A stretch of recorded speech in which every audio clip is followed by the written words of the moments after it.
வணக்கம். நாம் இப்போ வீரப்பனார் சமாதியில் தான் இருக்கோம். அவர் மறைந்து 21 ஆண்டு காலமாகிவிட்டது. இருந்தாலும் கூட அவருடைய நினைவுகள் மக்கள் மத்தியில் அதிகமாக பேசப்படுகிறது.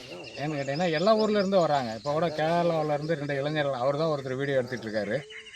இப்போ இவருடைய புகழ் தமிழகம் மட்டும் இல்லை, பரந்த உலகத்தில் எல்லாத்துலேயும் வெளிநாட்டிலையும் இவருடைய புகழ் பரவி இருக்குங்கிறது தான் பார்க்குற மாதிரி தெரியுது.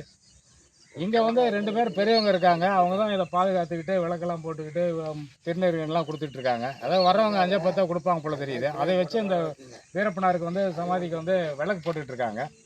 மேற்கொண்டு இங்கே பல இளைஞர்கள் தான் வராங்க, பெண்களும் வர்றாங்க, இளைஞர்களும் வராங்க.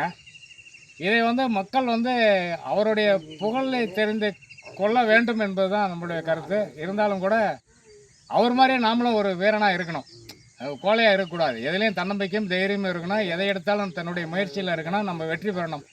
அதுக்கு இவர் ஒரு வீரப்பனார் தான் ஒரு உதாரணம். ஏன்னு கேட்டிங்கன்னா பெரிய அளவில் அவர் அரசாங்கத்தை ஆட்டி படைத்தவர். அவர் பேரில் அரசுக்கு காழ்ப்புணர்ச்சி இருந்தாலும் கூட அவர் அரசுக்கு ஒரு சிம்ம சொப்பனமாக இருந்தார்.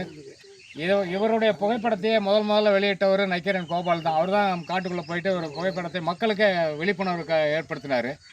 இருந்தாலும் கூட இவருடைய புகழை நம்மளை போன்றவர்கள் எங்கு சென்றாலும் வீரப்பனார் வாழ்க்கையை நாம் நினைவு கூர்ந்து அவர் போல மக்களுக்கு நல்லது செஞ்சு ஒரு நல்ல ஒரு மனிதர்களாக ஒரு விதையை விதைத்து விட்டோம். அது மறக்காமல் இருப்பதற்கான ஒரு சான்றாக நம்ம வளர வேண்டும். நம் மனதில் எப்பயுமே ஒரு தன்னம்பிக்கையும் தைரியம் வர வேண்டும். இந்த சமாதியில் நாங்கள்லாம் வந்திருக்கோம், அவரையும் கும்பிட்டுருக்குறோம். எங்களுக்கும் வீரப்பனார் அந்த ஊக்கத்தையும் ஆக்கத்தையும் கொடுப்பாரு, மன வலிமையும் பலமான நம்பிக்கையும் கொடுப்பாருன்ற நம்பிக்கையோடு இந்த காணொலியை பார்க்கின்ற அனைவரும் சப்ஸ்கிரிப்ஷன் பண்ணுங்கள், வியூஸ் போடுங்க. உங்கள் அக்னி. நன்றி, வணக்கம்.